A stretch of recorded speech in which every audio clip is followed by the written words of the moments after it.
克雷格·帕克是英国的通灵大师、预言家，他因为准确预言过许多国际大事而享誉国际，包括2016年川普当选美国总统、新冠疫情全球爆发、俄乌战争安倍遇刺等等。而这一次，他也和比格斯一样，因为精准预测川普遭遇暗杀未遂事件而人气飙升。帕克最常使用的预言方式呢，包括宿命通和预知梦。他能够在恍惚间或者是在梦中看到一些画面，有些是象征性的景象，需要他进一步的解读。帕克有时也会使用中国的易经或者是占星术进行预测。近期，帕克对2025年将会发生的大事件进行了世界大预言。那么，关于中国未来的时局，帕克是如何预言的呢？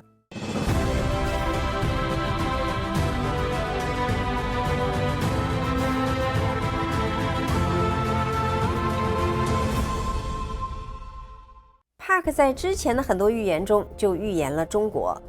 在2023年末，他对全球未来进行了重大预言，其中包括中国将分裂成小国、俄乌战争、以哈冲突等等。他说中国内部正在出现巨变，他看到习近平将遭遇一系列的小崩溃，最后会有一个大崩溃，让他彻底失去政权。他感到中共现任党魁习近平的情况不太对劲，或许是生病了，或许是遭到了某种阻力。帕克认为2025年习近平会退后，有新的领导人取代他。关于习近平的崩溃和失势，帕克说这不是他第一次看到这样的景象，从2015年他就看到了，现在他依然坚信中国会分裂，香港会分裂出去，西藏也会分裂出去，最后就像中国古代那样变成好几个小国，那里会变成一个更加美好的地方。帕克的预言让我们想起中国古代预言奇书《推背图》。推背图第44象的颂说的是：中国而今有圣人，虽非豪杰也周成，遂宜崇义称天子，否极泰来九国春。由于推背图提到了否极泰来九国春的九国，因此有人解读说，这很可能预示着中国未来将变成联邦国家，就像现在的美国一样。再说了，中国古代就有9州，以后如果真的出现9国，是不是也是合情合理呢？说起来呀，帕克的预言和中国的推背图一起看的话，似乎是东西方预言的又一次相互印证啊。川普成功当选美国总统之后，对中国的制裁，特别是征收60%的高额关税，将对中国产生重大的影响。帕克说，这些制裁不会直接让中国经济崩溃，但是会使中国的经济更加恶化，引发严重的社会动荡。这种动荡起初可能是小规模的罢工，以抗议的形式出现。随着时间的推移，抗议可能蔓延到更广的范围。他说，中国存在的很多问题是新闻媒体没有报道的，这些潜在的问题可能会逐步浮出水面。帕克说，中国工厂中的工人是在接近奴隶般的工资水平上工作，如果到美国的出口市场受阻，将会进一步加剧他们的困境。由于经济恶化，导致社会动荡逐步升级。帕克看到香港再次爆发抗议活动，其他的沿海城市，包括一些历史悠久的省市，也会出现类似的抗争活动。这些抗议的目标之一，就是要求现任党魁下台。他还说到，目前中国社会广泛使用支付宝、微信支付等应用程序，会导致现金交易的减少，也使得个人自由受到限制。他预测，支付宝和微信支付很有可能遭到骇客攻击。一旦这些支付应用程序瘫痪，那么几乎所有的社会活动都随之停止。因为中国的经济运行严重依赖这些系统，帕克预言，骇客对支付系统的攻击将会成功，并导致经济的短暂停滞。在预言中，帕克说，许多秘密组织和运动会在中国逐渐发展起来。人们已经看到了，在中国出现了法轮功，而目前法轮功在中国被禁止，但在西方，通过舞蹈演出和其他的形式，法轮功有所展现。帕克说，他看到中共暴政对民众的打压，看到秘密警察的活动逐渐浮出水面，看到许多对现状不满的中国人将会加入反抗中共的运动。他预见中国可能会爆发某种形式的内战，但是这种内战不会像毛泽东时代那样充满血腥和暴力。相反，帕克感受到，出于某种他不清楚的原因，这场革命不会有太多的流血事件发生，而是人们会从心态上发生转变，表示我们拒绝与邪恶合作。他形容这更像是一种思想或是文化的觉醒，而不是传统意义上的武装冲突。帕克说，他对中国的未来充满了希望。为此，他分享了自己的一个梦。大约在10多年前，帕克做过一个关于中国的梦，他还将这个梦写进了自己的书里。在梦中，他看见自己走在一片泥泞的土地上，艰难地穿行，最后发现了一座高峭的木屋。他沿着木质的坡道爬上去，进到了木屋的内部，发现那里正在进行一场精彩绝伦的舞蹈表演。这场舞蹈被称之为花之舞。帕克看到有一位中国古代的思想家，像是道家始祖老子，正在指挥着舞蹈。在梦中，老子告诉帕克，这就是中国的未来。对帕克来说，这个梦意义重大，象征着一种思想变革或文化重生。中国的变革将主要通过文化层面得到实现，通过文化复兴找到新的发展方向。他预测，中国的未来可能会逐步分裂成多个地区，就像欧洲这种形式。虽然这个过程可能需要很长的时间，但2025年很可能是种下这些变革种子的关键年份。在冥想中，帕克看到中国的地图上升起了烟雾，他认为这可能是中国迎来重大变革的象征。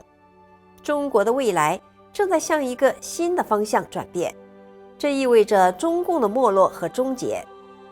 简而言之，在帕克的眼中，中国的未来面临着巨大的挑战，但文化复兴和思想的变革将会给中国带来新的希望。2025年将成为这一转折的开端。各种迹象表明，中国社会和体制的深刻变革已在酝酿之中。这一趋势不仅会使中国受益，也将对全球格局产生深远影响。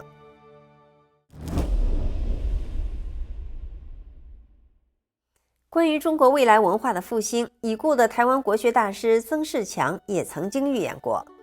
曾仕强教授曾在2015年因为精准预言大瘟疫引起了人们的关注。早在2010年，曾仕强说，因为科技的发展，30年之内会给人类造成5大危机。这5大危机就是缺水、缺土、缺粮、缺人，而这些都是由第5个危机造成的，那就是缺德，就是人类的各种价值观大都已经偏离了天道。曾仕强认为这是最严重的危机，缺人、缺粮、缺水，这些现象都在一个个的发生。随着预言的应验，不少人担心，难道人类真的在走向末日吗？曾仕强说，人类并不会灭亡，甚至还会出现文化复兴。中国日后会再次成为世界第1强国，将来会出现世界大同。到那个时候，主宰世界的不会是哪一个国家，也不会是科学，而是一种文化，那就是中华文化。他说，纵观中国历史，从大周最负盛名的周公旦算起，中国大概每过700年就会强盛一次。那么700年后就来到了汉武帝的汉武盛世，再过700年就是唐太宗的贞观之治了，再过700年后就是明成祖朱棣开创的永乐盛世。这可以说是明清两代最璀璨的一道风景，正和七下西洋，最远到过东非的索马利亚。那么再过700年，中国会再次伟大吗？曾仕强肯定地说，会的，就在2044年。那具体他是怎么算出来的？曾教授并没有对外界披露。曾教授曾经还说，第3次世界大战已经开始了，不过不是大家想象的那种互相扔炸弹的战争，而是一场文化之战。各国都在输出文化，希望别的国家能被自己同化。不过最后胜出的会是中华文化。对于华人朋友来说，这听起来是不是很激励人心呢？